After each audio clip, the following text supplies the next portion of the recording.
said, we're going to attack anybody we feel like as long as they can't defend themselves. So you better develop a deterrent. And there's only two deterrents. One of them's terror, and the other is nuclear weapons. So exactly as predicted by intelligence agencies and analysts, the invasion of Iraq led to a sharp increase in terror and to proliferation. Again, it doesn't take a genius to predict it, and it was expected. So it happened. So one way is to stop producing, raising the threats. This is incidentally well understood.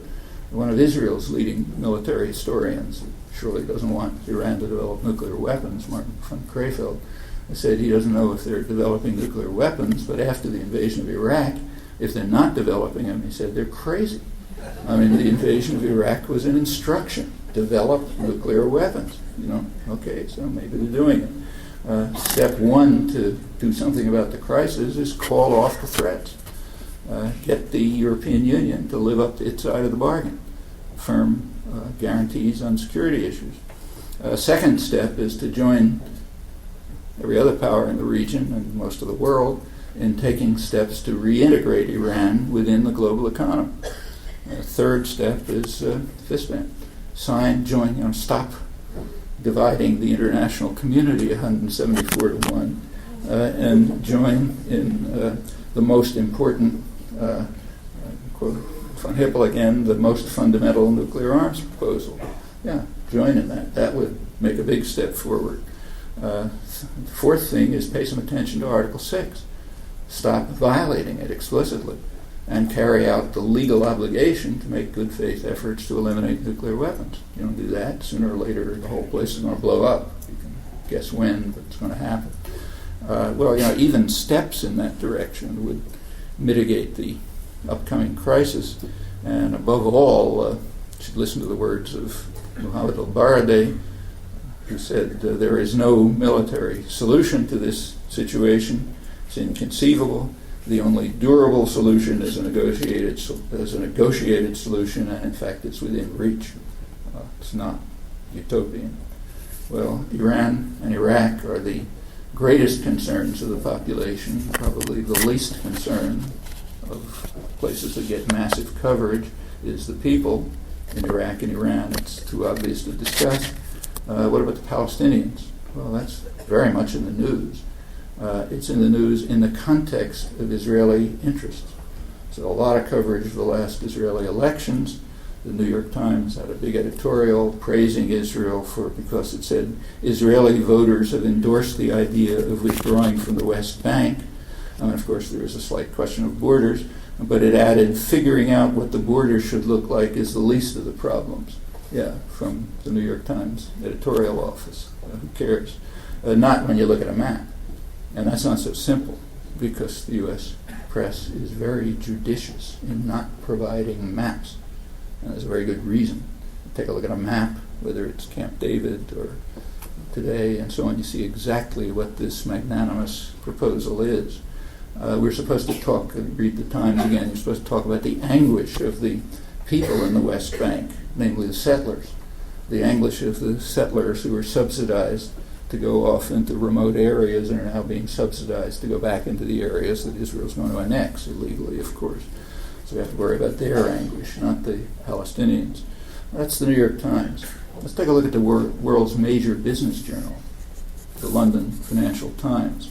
They had an editorial the same day, and they described what the vote was about. It said Israel voted to take in large swaths of the West Bank, occupied East Jerusalem and the Jordan Valley, which means imprisoning everything that's left. Mr. Olmert's prospective land annexation would take nearly half of the 22% of colonial Palestine that the Palestinians want for their state. Such a land grab would leave the Palestinians with 3 discontiguous cantons, a recipe for a failed state. Israel's so-called security barrier daily gobbles up more Palestinian land. Again, you look at a map, you see exactly what this means. Israel, this magnanimous vote that the New York Times is hailing, means Israel annexes the valuable land, the resources, particularly the water resources. It sends 2 salients through the West Bank, which divided up into 3 cantons all imprisoned because it holds on to the Jordan Valley. Take a look at a map, you see exactly what this means. All virtually separated from one another, virtually separated from some little part of East Jerusalem that may be left, all illegal, condemned by the Security Council as far back as 1968, and repeatedly since. The World Court unanimously, including the American Justice, agreed that the Geneva Conventions apply to the occupied territories, meaning any transfer of population to them is a breach of the Geneva Conventions. Every signatory, including the United States, is legally bound to do everything possible to prevent that. What we're doing is subsidizing it and praising it. That included, incidentally, the U.S. Justice, contrary to what you read, who said that any part of the separation wall that is there to protect settlements is ipso facto illegal. It's around 80% of it. Also totally inhuman, but it doesn't matter. The lower orders are of no account as long as they're subdued. Well, it's gone on longer than I expected, so I'm going to skip the rest.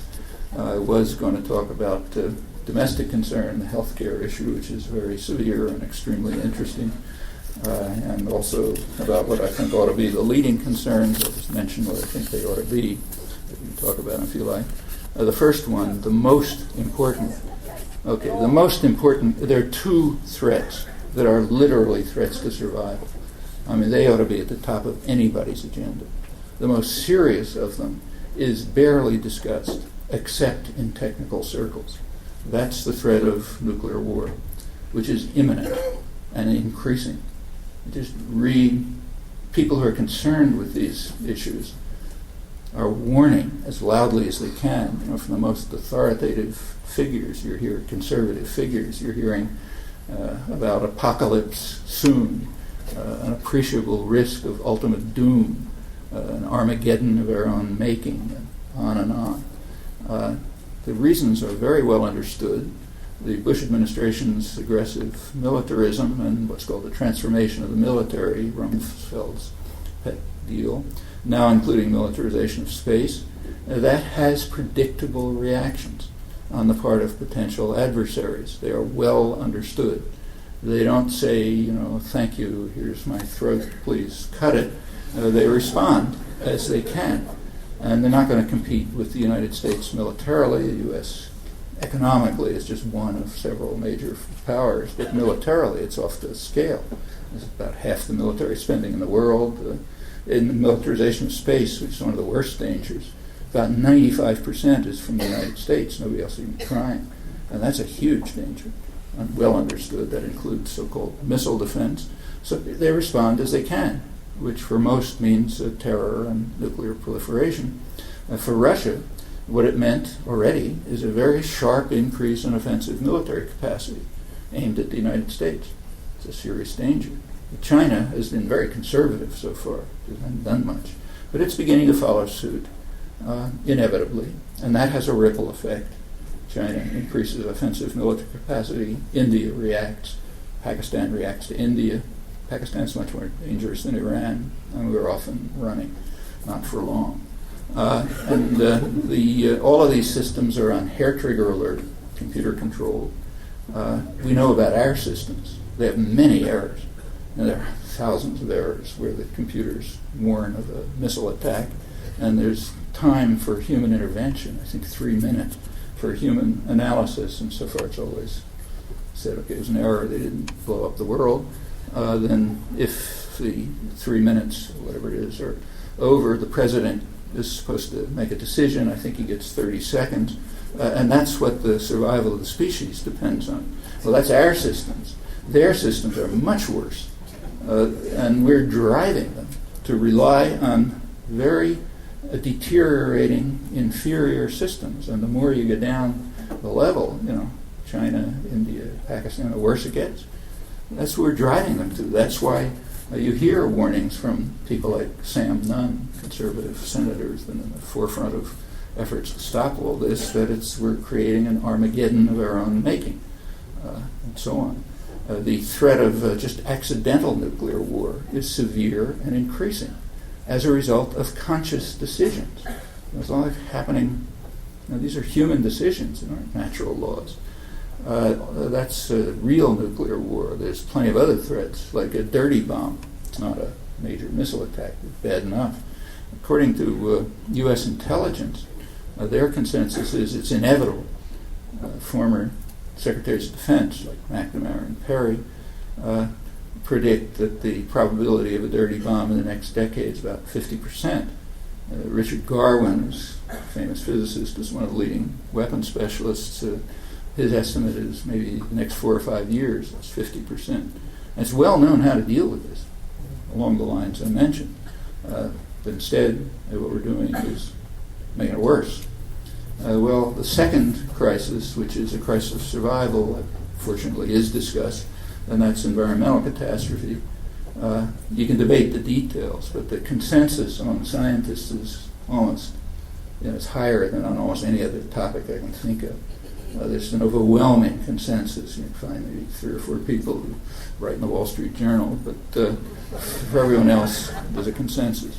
One exception, the scientist in the White House doesn't agree, but outside of that, there's a consensus that it's serious, in fact, maybe catastrophic, maybe soon, maybe unstoppable. Well, you can debate the details. The more that's learned, the worse it looks. How to deal with it can be debated too, but there's one thing that's clear, and that is the longer you delay, the worse it's going to be. And that means, like, our grandchildren, maybe. It's not that far off. And at least some measures are well within reach and indeed well understood. Well, there's a third major problem in addition to these two, and that is that the first 2 major problems, matters of survival, are being consciously enhanced by the world's leading power. Consciously. I mean, it's not because they want the consequences, because they don't care. They're just not high priorities. And survival of the species is not a high priority. Much higher priority is, stuffing the pockets of your rich friends with plenty of dollars, reversing all the social progress of the last century, waving your fist at the world, and so on. Those are high priorities. Species survives, somebody else, stuff happens, as Rumsfeld says. Those are 3 huge problems. Now, it's important to make clear that it's the government that's doing this. Population doesn't agree. Population is strongly opposed. I mean, there isn't any much, you can almost be certain on nuclear war, but people don't talk about it, so we don't know. But on the environment, we know. So take, say, the Kyoto Protocols. You read in the press that the United States refused to sign them, major industrial power. Well, that's only true if the phrase United States excludes its population. Population was overwhelmingly in favor of it. In fact, so strongly in favor that Bush voters thought that he was in favor, because it's so obviously the right thing to do that they assumed he must be in favor of it. This generalizes over the whole election. Voters had very little idea what the stands of the candidates were, not because they're stupid or not interested, because the elections are designed that way. They're designed to make sure that people don't know the stands of the candidates, kind of like selling toothpaste or something. You sell candidates. Imagery for delusion. You don't want to give information. Well, that's a serious problem. It's called a democratic deficit. Formal democratic institutions, but they don't function. And on issue after issue, both political parties, the governing party to an extreme extent, but both of them are way to the right of the population, to the jingoist, militaristic side, on a whole host of issues. Just to mention one example at the time. After this constant polling of public opinion here, very well polled society, good studies. After the last federal budget was announced, February 2005, the major polling institution in the world, the Maryland-based Program of International Policy Attitudes, did a study of people's attitudes on the budget. And they're very interesting. They were the inverse of the budget, almost precisely, by huge majorities. Where spending was going up, public wanted to go down. Military spending, supplementals for Iraq and Afghanistan and so on. Where the budget was going down, huge majorities wanted to go up. social spending, health, education, veterans benefits, renewable energy, support for the United Nations, and right across the line. Literally the inverse. On the tax cut, which the press calls sacrosanct, politically untouchable, a huge majority want it cut, rescinded for anyone with incomes over $200,000. That's almost the entire tax cut. On health, people's main concern, because they can't afford it. They have to, for a long time, large majorities have been in favor of a national health care system. Well, when that's ever mentioned in the press, it's called politically impossible or lacking political support, which is a good indication of what it means to be a failed state. Political support means pharmaceutical companies support it, financial institutions support it. Now, that's political support. If the public supports it, it lacks political support. And that's consistent. And this is a huge problem. It's people's main problem for good reasons. It's going to be an even worse problem in the future. Well, that all gives some very conservative suggestions about things that should be done, and they're very much within reach. There are illusions, and that's the main problem that we face. One of the illusions is that we can't do anything. There's an extremely successful propaganda in indoctrinating people into thinking you're helpless. You can't do anything. We don't have the privileges of, say, peasants in Bolivia who can have an actual election, in which people know about the issues, and they're important issues, and they're out there working on them, and they elect someone from their own ranks. They are privileged, they can do it, but we can't do it. What can we do? We're so just helpless and hopeless. Until we can break through that, the world's going to go to hell in a handbasket. These are real dangers, and there's a lot that we can do. We have a unique legacy of privilege and freedom. It's unique. There's nothing like it in the world. It was never given by anyone. It was won, by hard struggle of people before us, but they left us the legacy. Now you can decide what to do with it. You can abandon it because, we're helpless. We can't do what Bolivian peasants can do, so we're helpless. Now, that's one choice. The other choice is to take the legacy and carry it forward. And that's a choice for every single person, and it's impossible to exaggerate the importance of what the decision will be.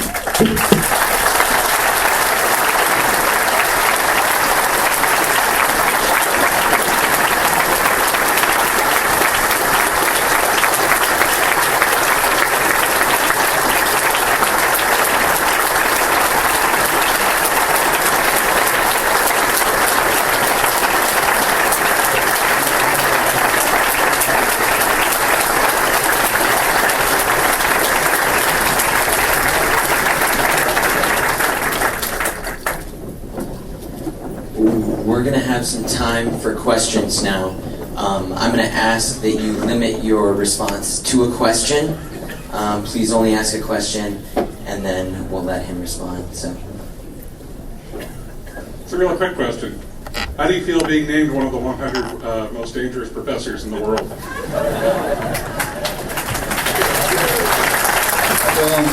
Considering the guy who named me, it's high praise.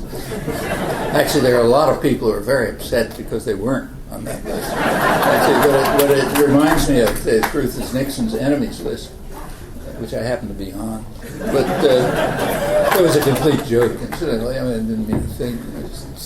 But they made a huge fuss about it, not because I was on it, but because powerful people were on it, like the CEO of IBM and George Bundy and so on. So a huge business Watergate crisis. But there were a lot of people who were pretty upset that they weren't on it. And it's understandable. Same with David Horowitz's hate list. I want to tell you that the first time, this is the second time that I listened to you.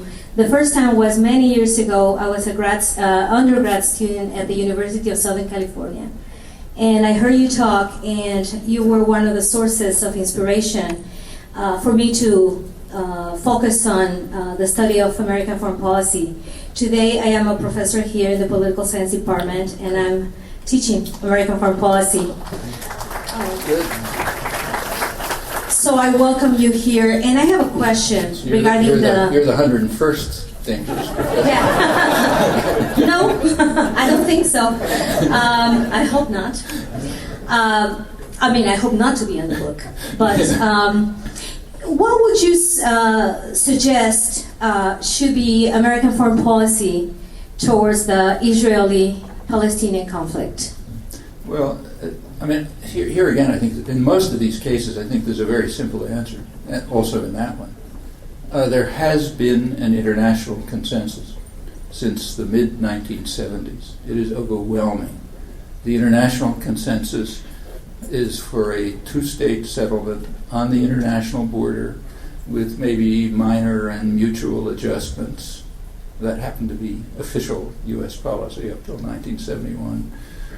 A settlement on the international border, straighten out some of the curved lines left from the peace agreement and so on.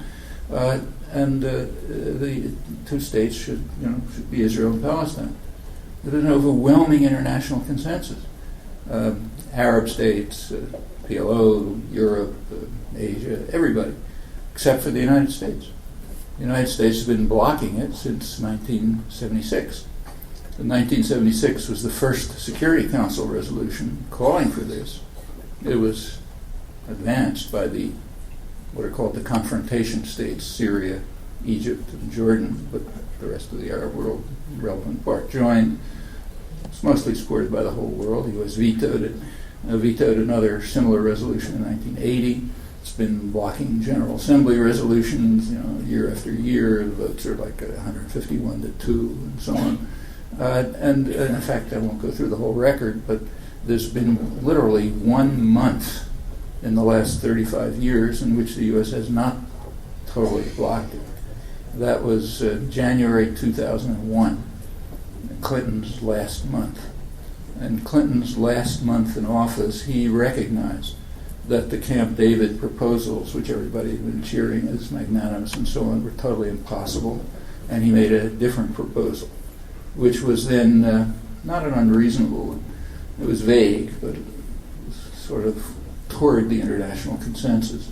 Negotiations took place in Taba, Egypt, between Israel and Palestinian Authority within what were called the Clinton parameters, framework he'd set up.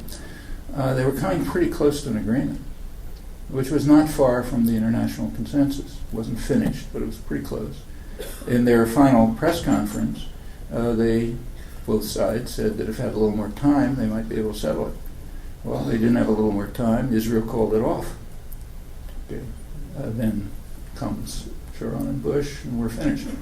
They continued to negotiate.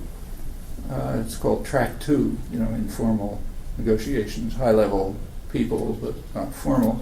That led to a proposal called the Geneva Accord, which, of course, it was released in Geneva in December 2002, which, again, was pretty close to the international consensus. You can debate the terms, the details. It was certainly a basis for settlement, a basis for negotiation for settlement.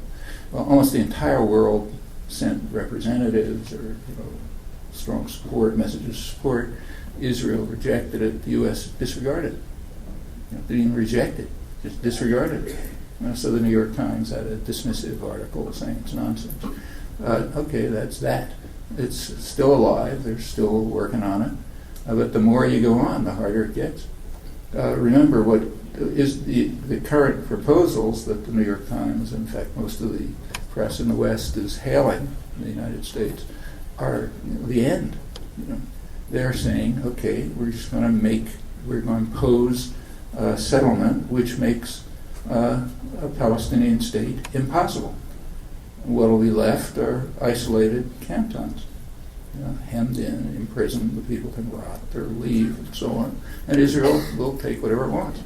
Well, Israel can do it because people like us are sitting by. The U.S. is paying for it, giving the military, diplomatic, and economic support. Meanwhile, it talks about democracy and so on. And as long as the American population allows that, it will happen. That's another instance, incidentally, of the democratic deficit. Around 2/3 of the population in the United States is opposed to this, strongly opposed. But as long as policy is divorced from public opinion, it doesn't make any difference. You know, you live in a state with formal institutions, but they don't function. Doesn't make any difference what the public thinks. But you know, that's not a law of nature. That can be changed. And yes, there is a solution. Everybody understands what it is. And it's been around since the mid-'70s.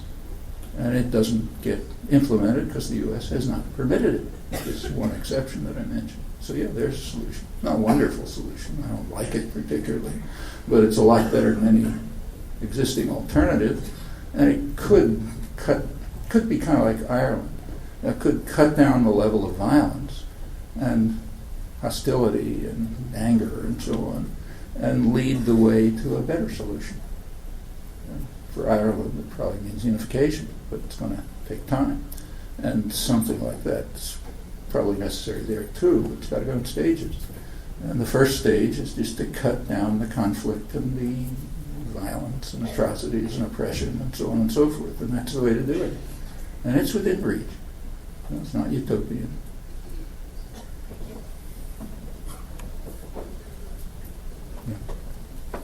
Go ahead. In this group, I think we might be all responsive to the concept. I think we're all responsive to what you're saying. I think a lot of us probably are very familiar with this. And there's a lot of times it comes down to, okay, we see a problem, how do we change it? And failed states, I think, is a great, I think most people in America really relate to that. Yeah, they do. I think a lot of people feel like maybe there's been a hijacking of the country, but maybe it was designed that way.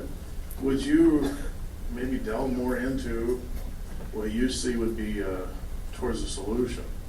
I think the solutions are obvious. I mean, everything I mentioned, there's an obvious solution. The one thing that has to happen is we have to do something about it.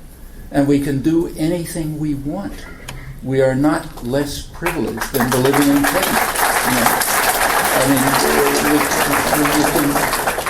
if somebody's watching this from Mars, they would know what to say. You know, I mean, people in the richest, most privileged country, in the freest country in the world, say, "I can't do anything." I mean, you got every possible opportunity. The people in the poorest country in South America can organize and act and, you know, achieve their goals and elect somebody from their own ranks and have a real election. And it's not the only case, incidentally. I mean, yeah, there's, you want to learn something about democracy, go to the South. Venezuela. Venezuela was one of them. Yeah, Venezuela. Why is it considered by the U.S. such a threat?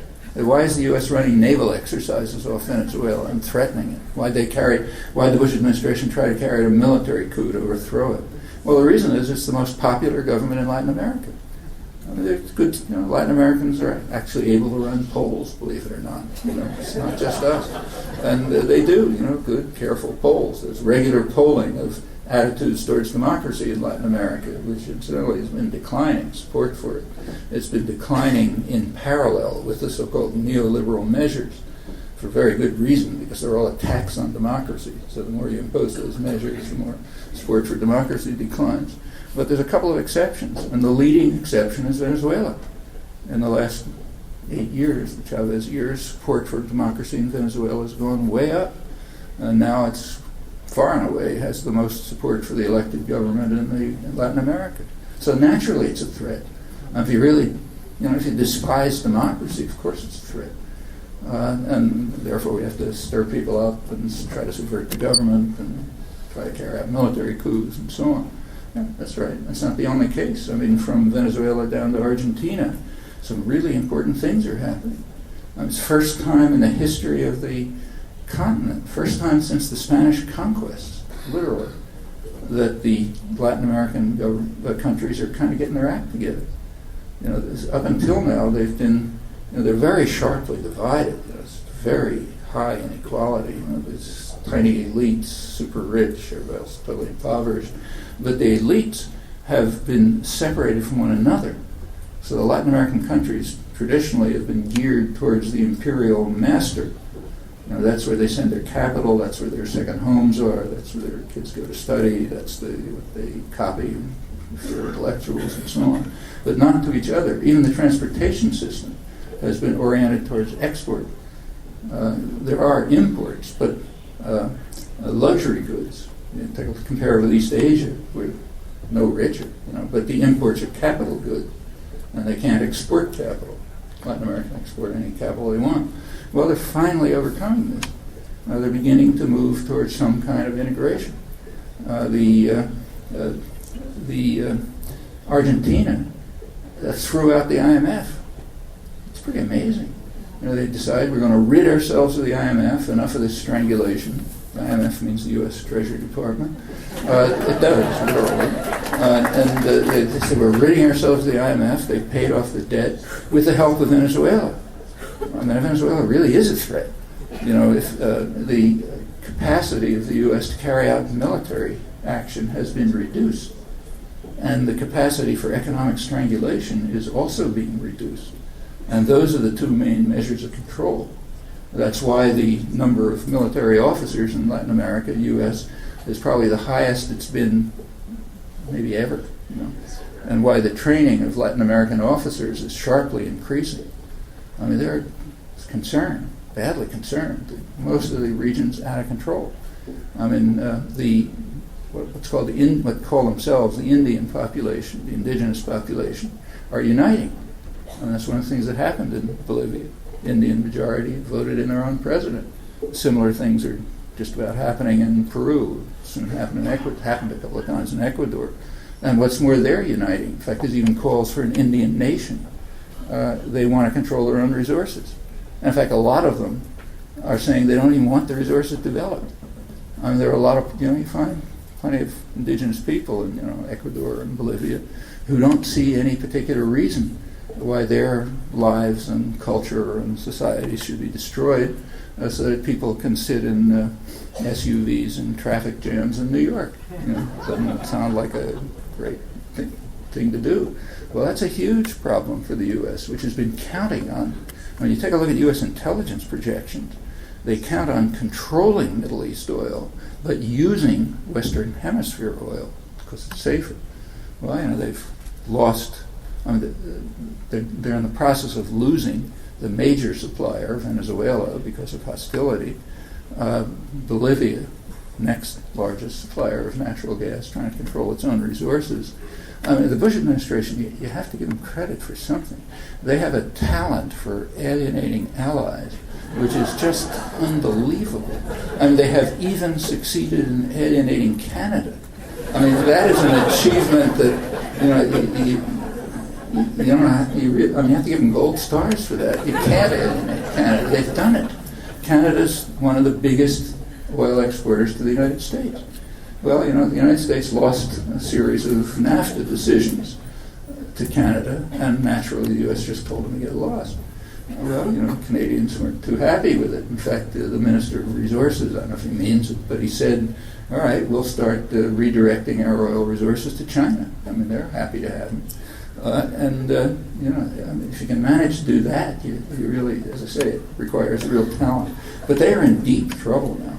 I mean, they're possibly going, they could lose control of the Middle East resources, which is a huge prize, because of the actions they're taking.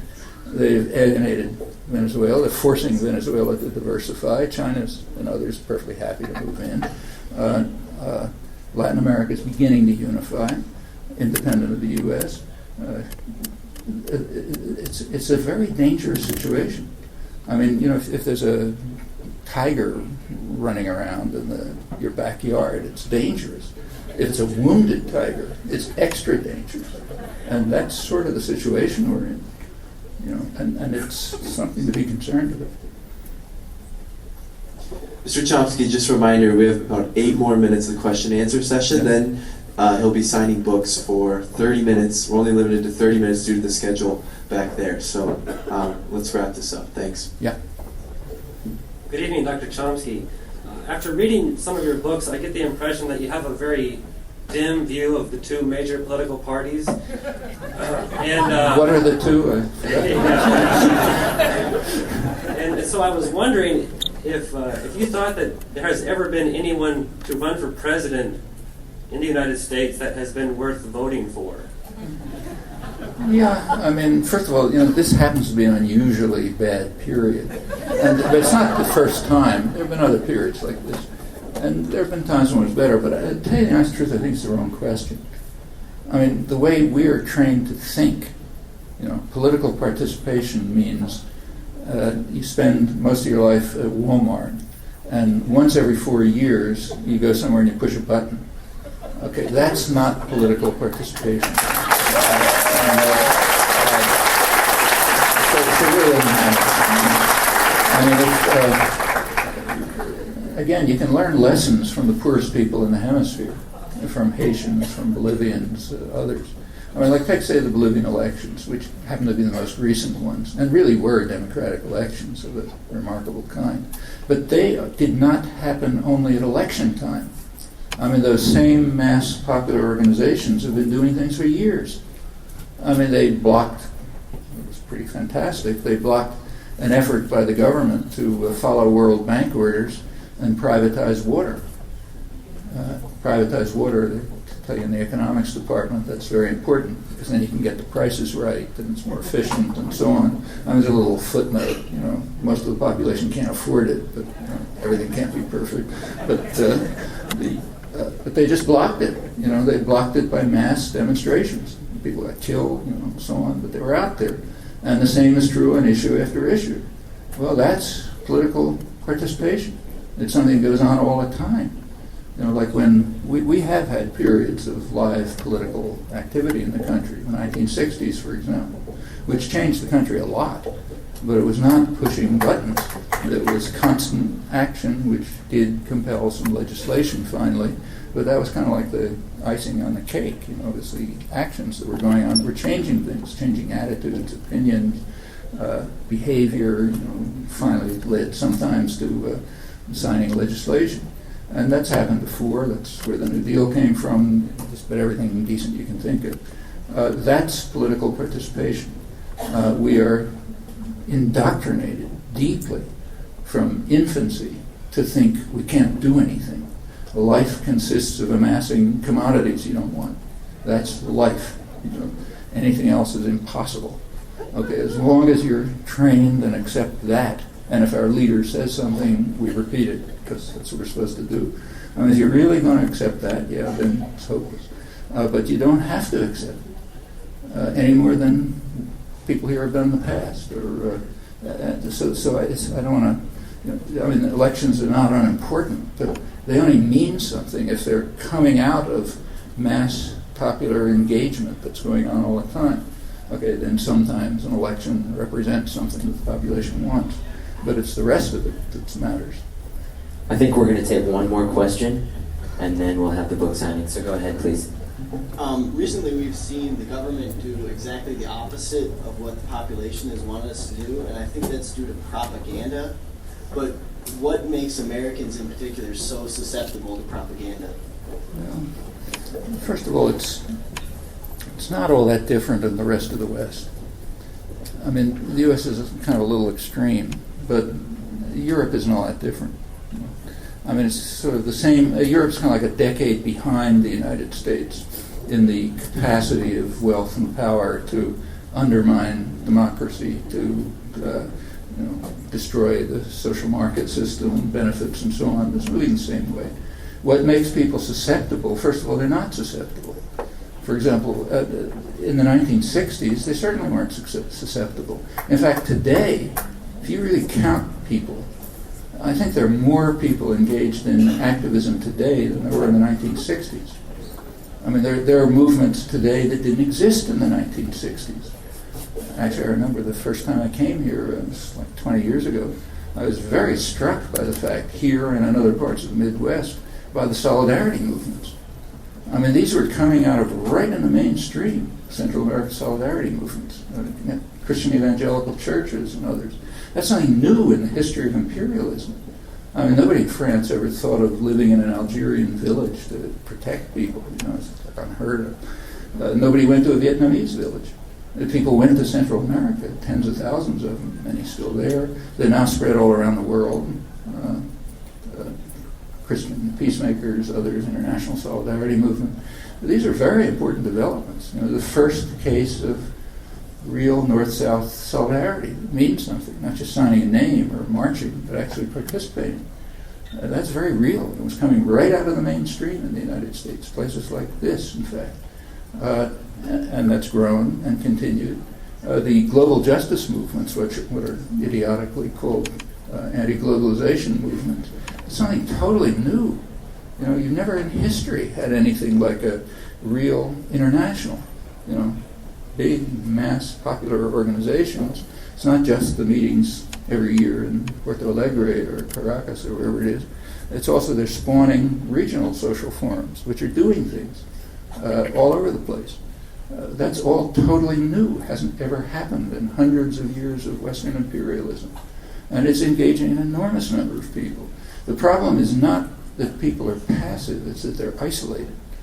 So like in one part of town, they don't know what they're doing in the other part of town. And many people, you know, want to do something, they don't know where to go, you know, even though there's something next door that they can go to. I mean, that capacity, that achievement of separating and atomizing people and, you know, forcing them into, you know, directing them into just personal saving yourself, like by buying things you don't want or working twice as hard as anybody in the world and so on. That, you know, that kind of thing has had an effect. But you know, these aren't like torture chambers. You know, these are things you can overcome easily, in fact. Please help me thank your name again.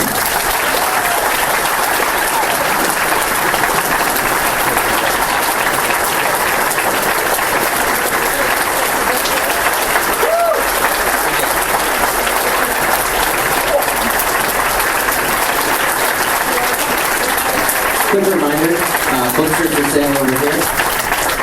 And we'll do 30 minutes exactly of book signing. Thank you for coming, everybody.